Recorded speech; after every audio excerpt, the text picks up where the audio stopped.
We'll check to see if the lab's available. If it is, we'll go on over there.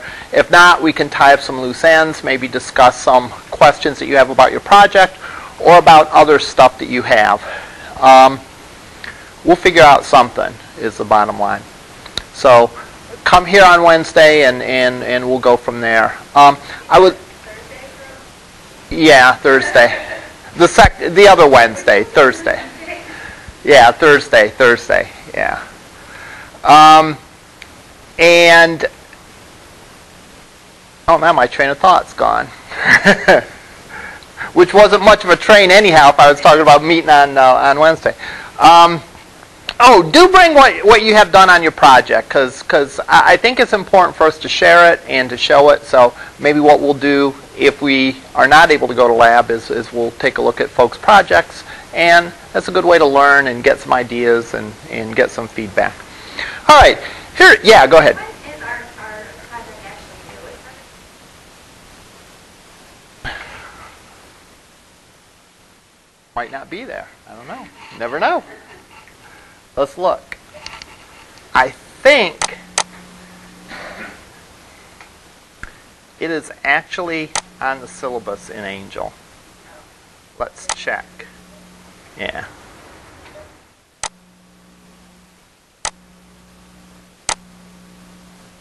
We open the syllabus.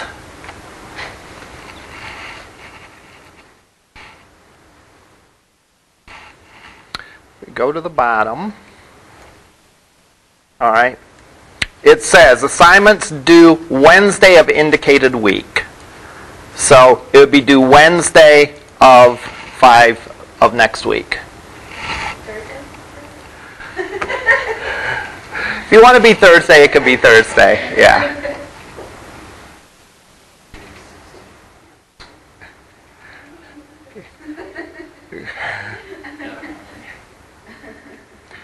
But instead of 11:59 p.m. on Wednesday, it will be due 12:01 a.m. on Thursday. No, I'm just kidding.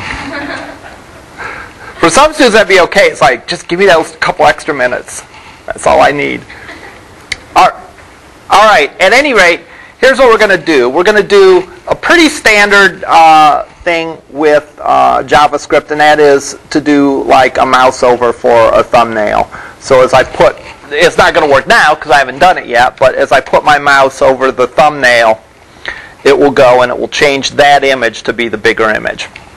I want to say just a handful of things about this before we proceed. First of all, whenever I do something like this, when we look at these bigger pictures, you'll notice that some of them are oriented portrait and some of them are oriented landscape. In other words, some of them are taller than they are wide and some of them are wider than they are tall. What I like to do is I like to make my thumbnails a consistent size regardless. And in this case, I've made all the thumbnails square. All right? Which means that the thumbnail isn't necessarily just a smaller version of the whole picture. The thumbnail could be maybe part of the picture cropped out and made smaller. Like, for example, if you look at Cleo up here, you don't see any of the couch. You just see her face from here on up. I think that's okay to do it that way. And I think it's okay that way for a couple reasons. First of all, I think it's very valuable to make the all of the thumbnails to be of the same dimensions. That makes for a nice laid out grid.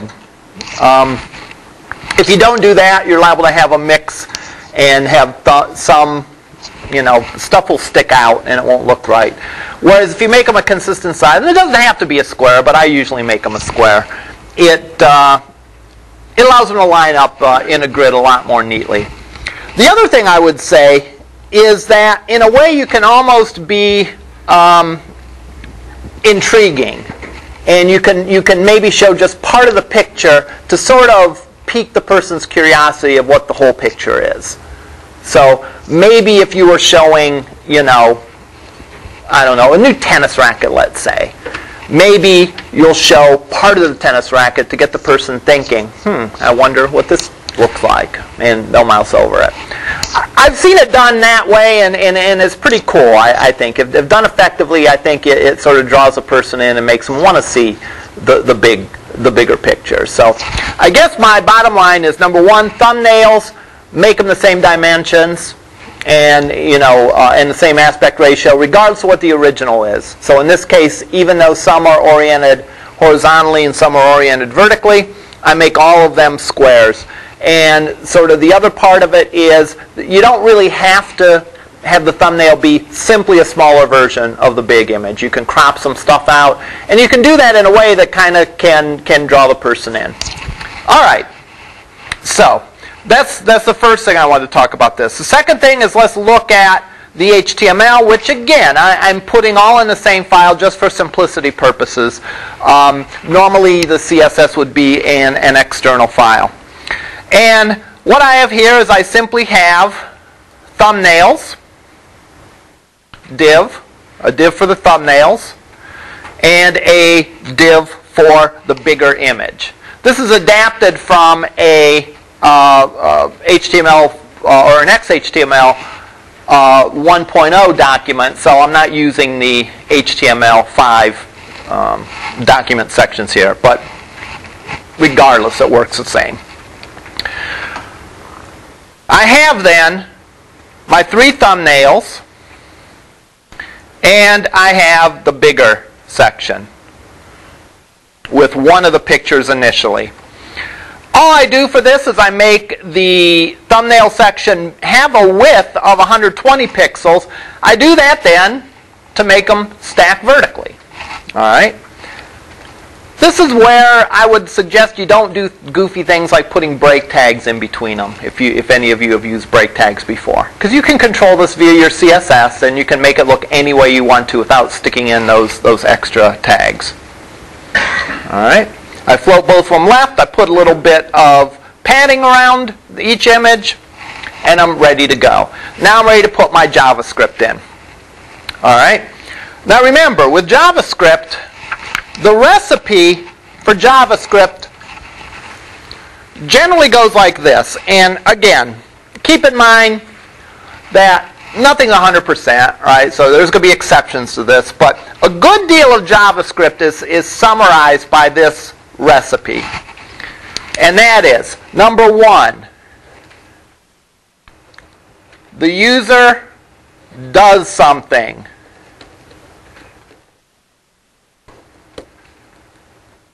Another way to say that is they interact with the page.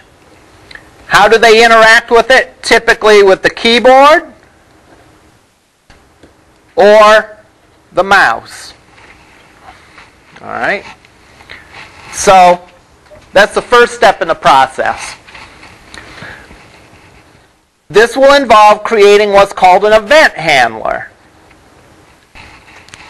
so that we can do something when the user does that. That's the whole point of interactivity. The user does something, the page responds. And it does this, just to reiterate the purpose of client-side scripting, it does this without reloading the whole page, without going to the web server and reloading the whole page. And that should mean that it is going to happen virtually instantaneously. So that's the first step.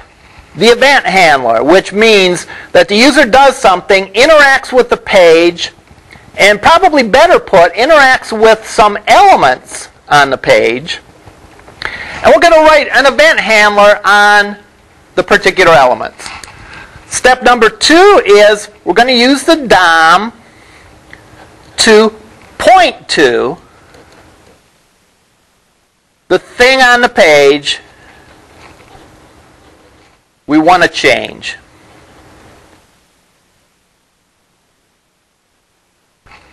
And we use the DOM to point to the element on the page that we want to change, but also the specific property that we want to change. So, we point to the element and the specific property or attribute.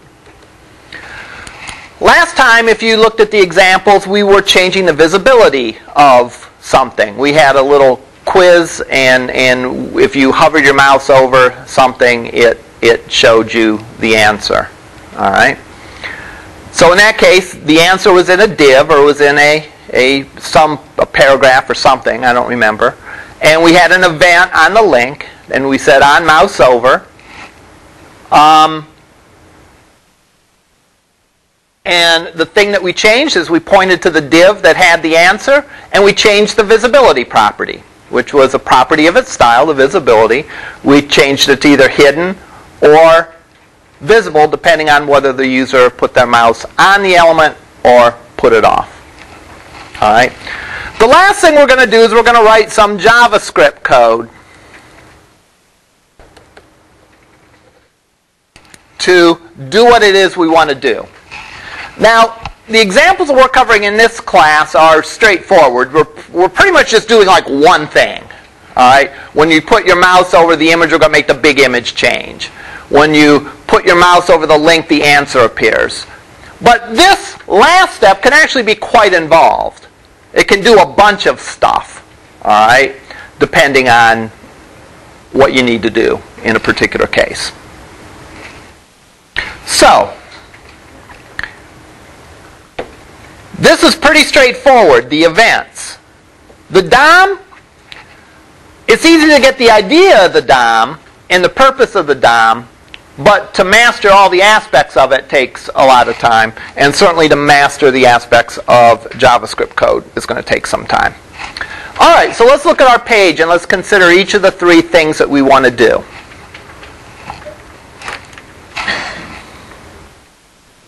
All right, we have that. What is the user going to do in this example? Again, we have our thumbnails, and we want to show the big image when the user selects one of the thumbnails. What's the user action that we're interested in? What's the event that we're interested in? Yeah, the hover event. All right. Another way to say that, the proper terminology for that is the on mouse over event for JavaScript. So on mouse over. And what are we going to put those events on? What are we going to put the on mouse over event on? Each of the three thumbnails. Right. It's important to remember, occasionally I'll get a student that's confused and will think that they need to put the events on the thing that we're going to change. No, we're going to change that, that's true, but that's not what the user interacts with. The user interacts with the thumbnail to put their mouse over the thumbnail. All right? And I promised I didn't do this example to have cat and mouse puns for the rest of the class. All right? I was going to say, when you put your mouse, yeah, it was not my purpose. And unfortunately, only one of these cats is still with us, by the way. Not to bring down your morning already, but I really do need to update this example. All right? This example also contains probably my favorite cat ever, my least favorite cat ever, and sort of just an average Joe in the cat world. All right? We'll let you guess which is which when you're done, when I'm done. All right? Okay. So, we're going to put the event on this, and as we said, it's going to be the on mouse over event. All right. What is the thing that we're going to change? Well, this guy. All right, we're going to change that image. Specifically, what about that image are we going to change? Which attribute of that image? Not the visibility. We actually could do it that way. We could do it that way. We could change visibility. I could have all three of those images there, and I could just stacked on top of each other, and I could show or hide them. So I could do it that way. We're going to do it a little bit different than that. We're going to actually change the source attribute. Because what if I wanted to change this by hand, and I wanted to show Jackson's picture? What would I change? I'd change the source attribute. All we're going to do now is we're going to write the code that does that for us, based on when the user puts their mouse over the particular thumbnail image. Again, if you look if we were going to do that, we would have all three images in this div, and we would show and hide them respectively. But we're going to take another approach with this. All right. So, on mouse over, I'm going to do Simba first because the page already shows Cleo initially. We'll go back and do her last.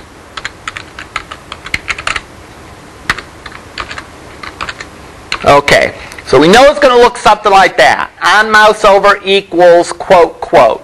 All right, why the quotes? Well, you put quotes around any HTML attributes. We have quotes around the source attribute. We have quotes around the alt attribute. We have quotes around the ID. So that's nothing really new. We always put quotes around the attribute. Now, that's going to mean that we can't use those quotes inside the double quotes. We're going to have to use the single quotes inside the double quotes if we happen to need quotes. So, what do we want to change? We want to change this image on the page. Now we have to tell it specifically what image we want to change, right? We can't simply say I want to change an image. There's 4 images here, right? Which one do I want to change? Well, oftentimes if you want to point to a unique or a distinct element on the page, the best bet is to use the ID. All right? Because the ID number points to something unique. You know, it's like if, if they needed to identify you here at Loring Community, right? You know, your name wouldn't be enough to identify you because there could be someone there with the same name. But your student ID number is guaranteed to be unique. Well, same idea here. These IDs ought to be unique. All right? And therefore, if we want to point to something on the page, we're best off using the ID. So, the syntax of the statement will be document. That means I'm going to change something on this page, something in the document. What am I going to change? I'm going to change the thing that has an ID of big pic.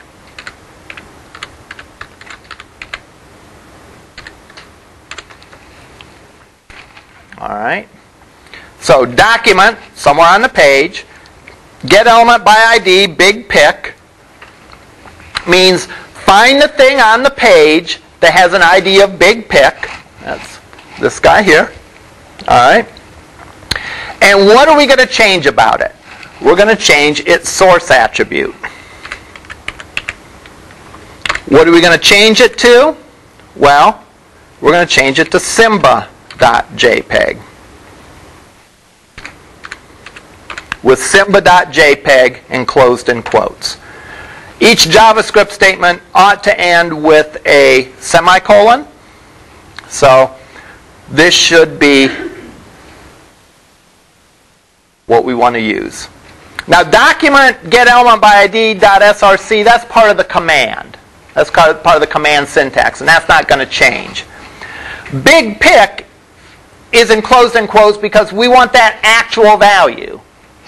Big pic. We don't have a variable or something, anything like that. And lastly, simba.jpg, again, we want that exact value literally, and therefore it's enclosed in quotes. So let's make sure that this works. Save. And sure enough, it does. All right. Now, I haven't coded any of the other ones yet. So I'll go back and I'll finish this out. And really, it's just going to be a cut and paste thing. Whoops.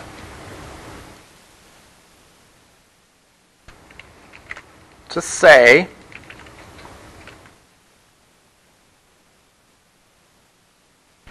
when the user puts their mouse over the Cleo image, set it to Cleo. When they put it over the Jackson image, set it to Jackson. Now, if we look, I probably should have showed this before. You probably have already figured it out. I have 3 pairs of images. I have a thumb and the full-size image for each cat. So I have Cleo thumb and then Cleo. Jackson thumb, then Jackson, Simba thumb, and Simba. So if we go and save this and refresh, now as I put my mouse over the different cats, it changes.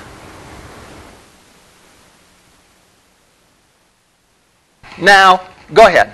Is there a limit to the number, like over the course of the semester, you said not to make a page too complicated? Huh? Can you put 10, 15 JPEG on small thumbnails? Does it matter? No, it's more of a design issue. If you think it looks good, that's fine. There's all kinds of things that you could do if you did have a lot. You could, for example, make it scrolling, so that, like, if you had, let's say, 20 thumbnails, let's say they were oriented horizontally. It might not fit 20 of them across. I'm guessing it would fit about 10 of them across, but I could make that scrollable. And then I could scroll and get to the other ones that way. So, yeah, you have that. From a technical perspective, no, there's no limit really on that. From a design perspective, you'd have to look at it and see if it worked. And if it didn't work, you'd have to decide, well, what's the best way to handle it. So it's not going to slow the page down. It's not going to get it. I mean, it'll slow the page down from the perspective of any extra stuff that you have on a page makes it load a little bit longer. But depending on how big the thumbnails are, you're not going to have that issue. Now, someone had made the statement earlier about showing and hiding the individual images. And I didn't do it this way in this case. Part of the reason is I just wanted to show you that the changes that you could make to the content of a page could be the HTML attributes as well as the CSS attributes. So that's part of the reason I did it this way, to be a little bit different than the example I did last time. But the other reason I did that is if we really did have a lot of images, all right, and they were pretty big, if I had all of them on the page and made them so invisible, that would cause the initial load of the page to be slower. All right? Actually, and there's ways that you can get around this too by preloading the images, but actually if I put my mouse over that, if this was on a live website, it would have to run over to the server and pull that one image down. Fortunately, that's probably not going to be that big of a deal, So that's another reason why I did it that way. Yeah. Where did you say you got the big pic from? You just named it that? Or I gave it an ID of big pic. Okay.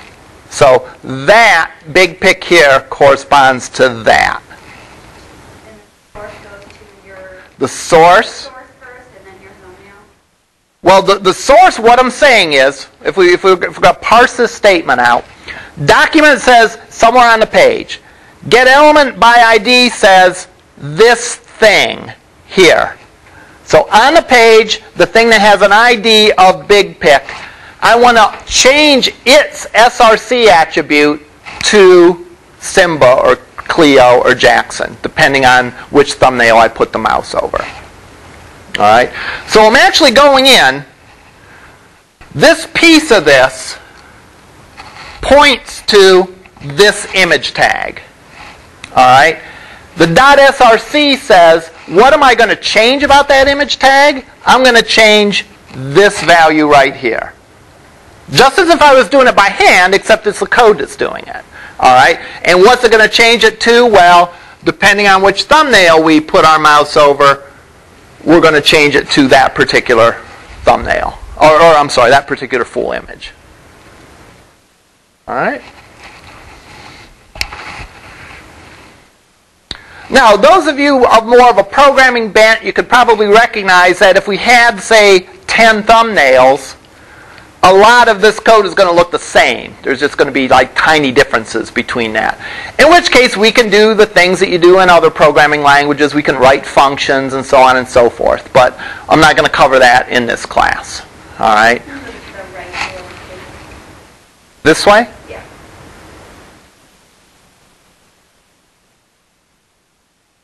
I will be sure to post this example so you can take a look at it.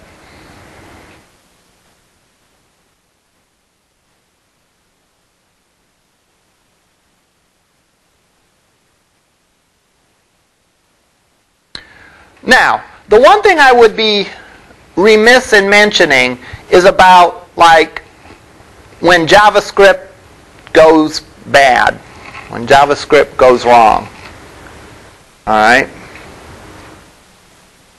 As I mentioned before, this is full-blown programming. This is the kind of statements that you write in any programming language. This is an assignment statement just as you'd have in C# or Visual Basic or Java or any programming language.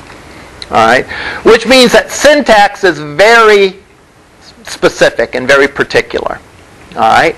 What's more about that is JavaScript is case sensitive. Actually, most programming languages are case sensitive.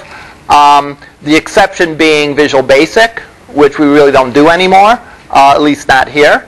All right.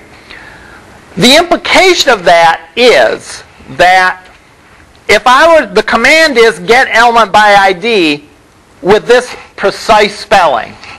So if I did this by mistake and said get element by ID and put a capital there, all right. What would happen? Well, the other two work, because I didn't mess them up. I put my mouse over Clio, nothing happens. All right? Well, how do you debug that? All right, now, again, in this case, it's pretty obvious that something's wrong with that one line because we have a very small piece of JavaScript code. But this is where using browsers other than Internet Explorer is sometimes useful, because Internet Explorer typically doesn't give you really good error messages. Let's bring this up in Internet Explorer and let's see. Maybe this will be one of the cases where it will give me a good error message.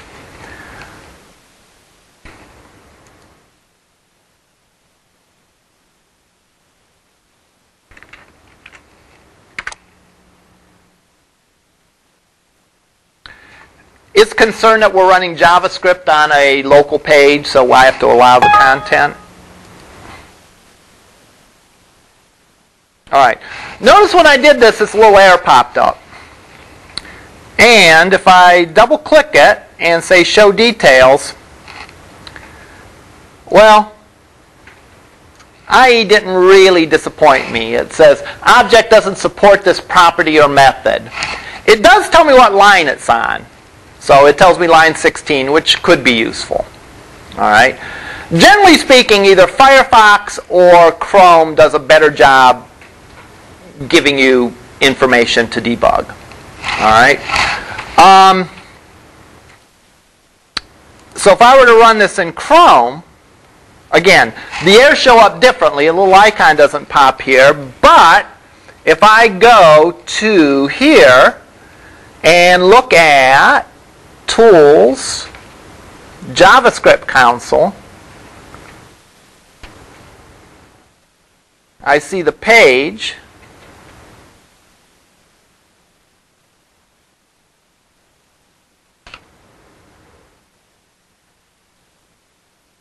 Okay, maybe I lied.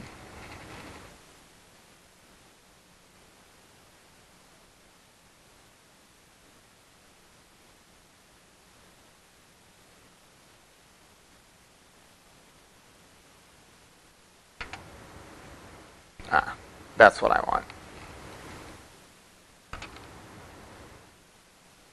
All right.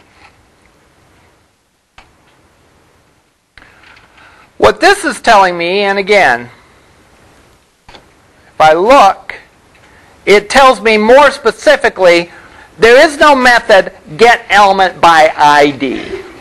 All right. So that pinpoints me a little bit closer about what's wrong with that statement. Now again, it would be nice if it told you, hey, you capitalized the D, it shouldn't be capitalized. But that's not how computers work. All right? That's not how life works. All right? It tells you that, and you say, well, wait a minute. I thought there was get element by ID. Then you remember back, case sensitivity, it needs to match exactly. Generally, the syntax is that when you have a function, the first letter of the function, and this is a built-in DOM function, the first letter of the function is lowercase. The subsequent words start with an uppercase and the rest are lowercase. So, you know, even if you don't memorize get element by ID, the capitalization, if you follow the naming convention, the G in get is lowercase because it's the first letter, it's the first word. The rest of get is lowercase. The E in element is uppercase, the rest is lowercase. The B in by is uppercase, the rest is lowercase. And the I in ID is uppercase, the rest is lowercase. So it follows that convention. In this case, document, well, document only has one word in it, so it starts lowercase. Now, as far as this goes, this is stuff that's built into the DOM and built into the language. So you have to match whoever created JavaScript and the DOM, what they say. This big pick here, that's something that I named. All right? So, therefore, it really doesn't matter as long as you match it. Like I follow that same naming convention, and B and big is lowercase, and P and pick is uppercase. But I could make it all lowercase if I wanted to.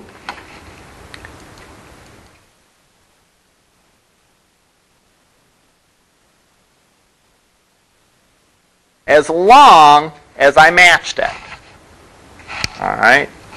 So if I made this big pick all lowercase, I'd have to change it everywhere. All right?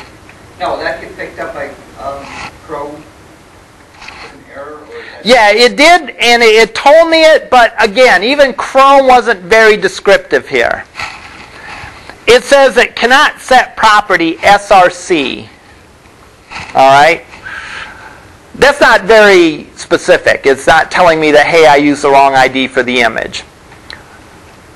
This is where you have to sort of think like a computer. Why can't it set the src property? It can't set the src property because big pick, all lowercase, isn't an image. Images are the only things that have src properties. So if it can't set the src property, it means that big pick, all lowercase, isn't an image. But wait a minute, I thought I had an image called big pick. And then again you look and you say, yeah, I have one big pick with a capital P. I don't have one big pick with a lowercase p. Other things like if you forget like a quote, all right,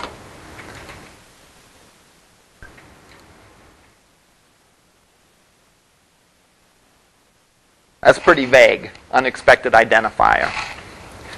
Essentially, again, thinking like a computer, it sees that as the ID and doesn't know what to make of the rest of this. So therefore it blows up. So, first of all, it seems like if you run it in Explorer and in Chrome, you actually begin to hone in on it. Explorer gives you a line item, maybe. Yeah, I wouldn't even bother running it in Internet Explorer. Let me rephrase that. If my sole task was to debug some JavaScript that wasn't working, I would not run it in Internet Explorer. But it gave you a line number. Yeah, but so does Chrome. Oh, I didn't Yeah. recognize that. Okay, so that's sort of my first. Yeah. Oh, yeah. Okay. cat.html:16. That's the line number. The second, I'm sort of looking for some sort of programming IDE for this. Mm-hmm. Where, you're typing in, it starts to give you squiggly saying doesn't exist. It sort of seems like if Chrome can tell us what the errors are.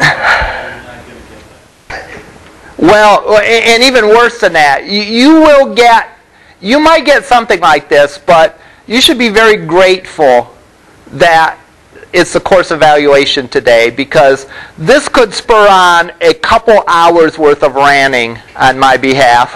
Visual Studio has some features, but then you're developing strictly for Microsoft. Well, not that so much. Depending on the specific tool, and there are other tools that do that. IDEs, in my opinion, I'll give you the short version of the rant. IDEs, in my opinion, when you're learning if you over-rely on IDEs when you're just learning, they become a crutch. And you don't really learn what you're supposed to do. So therefore, if there was one, I would do whatever I could to keep you from using it. And there probably is. Like Dreamweaver probably tells you that. Probably has the IntelliSense to say get element by ID is spelled that certain way. But again, you know, in my mind, the idea is once you learn it, then you can use the IDE effectively, and you're not commanded to it, right? You can use the additional functionality, and you can use the smart. The same analogy of like if a student is just learning math, you won't let them use a calculator to do addition, but a graduate level physics student, yeah, you can let them use a calculator because that's not the hard part. You know, the extra convenience and the fact that they don't have to worry about carrying the one is who cares at that point? But when the student's learning, you want them to learn the nuts and bolts.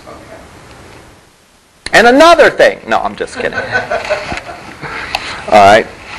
Now, to back up, because I rewinded on my statement about IE, there is a potential for JavaScript browser incompatibility. So you do need to test it in IE. All right. But typically, again, something like the code I wrote is pretty vanilla. I mean, that's probably not going to have browser compatibility issues. Therefore, I'd probably do my debugging in Chrome and then test it in IE. And if there are problems in IE, then I'd go to Plan B and try to figure something out.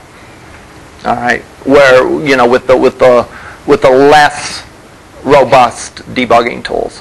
One nice thing about the Chrome and Firefox browser as well is that there's any number of add-ons to the browser that you can add on that provide tools for software developers. So yes, you do need to test your JavaScript in that, and if it works, it is like there's a possibility it will work in one and not in the other, and if it doesn't work in IE, debugging that can be a pain.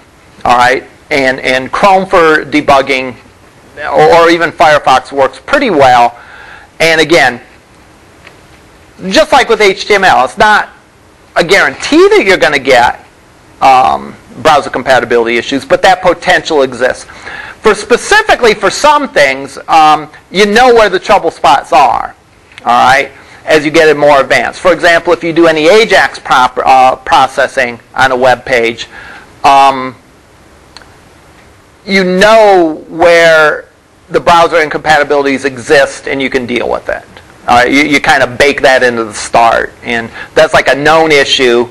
You have your workaround for it, and you don't really have to worry about that beyond that. Other questions? Following up on what you're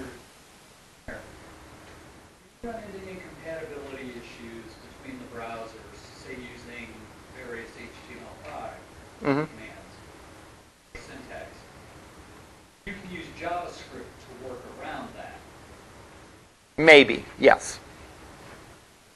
How do you, if you have to include the JRE within your page, how do you know which version you use? Okay. All right. Excellent question. I'll paraphrase the question. And the statement was made about the JRE, the Java Runtime environment. All right. And let's back up, because that's an excellent question. JavaScript is not Java. So by including JavaScript, we do not include the JRE. All right. So it doesn't touch that. So JavaScript could be called, Fred script. But it looks like Java, so they called it JavaScript. All right. So you don't have to worry about that, about the version of the JRE, because it's different. All right. So you do have the problem, though, that and again, this sort of tends to go over time, just like the browser compatibility issues that you run into HTML and CSS, IE traditionally handles things. You could potentially run into difficulties that certain versions of IE did things one way, certain versions did it another way, or any browser. In which case, there's a notion of gracefully degrading gracefully. In other words, it might not be fully functional, but at least it works. All right, and it doesn't cause any grief, doesn't cause any problems. That's ultimately your goal. So if you truly can't figure out a solution that bridges everything, and by everything I suppose I would mean everything that you can reasonably expect people to have. You know, you don't have to worry about like Netscape 1.0 or something like that, or an ancient browser.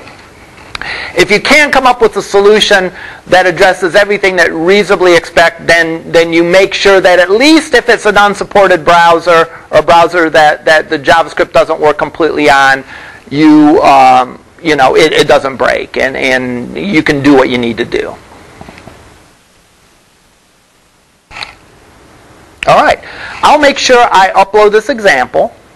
All right, what I'd like to do now is have the course evaluation. So I'm going to take a second to load this because I am not supposed to be in the room. And I'm going to stop recording.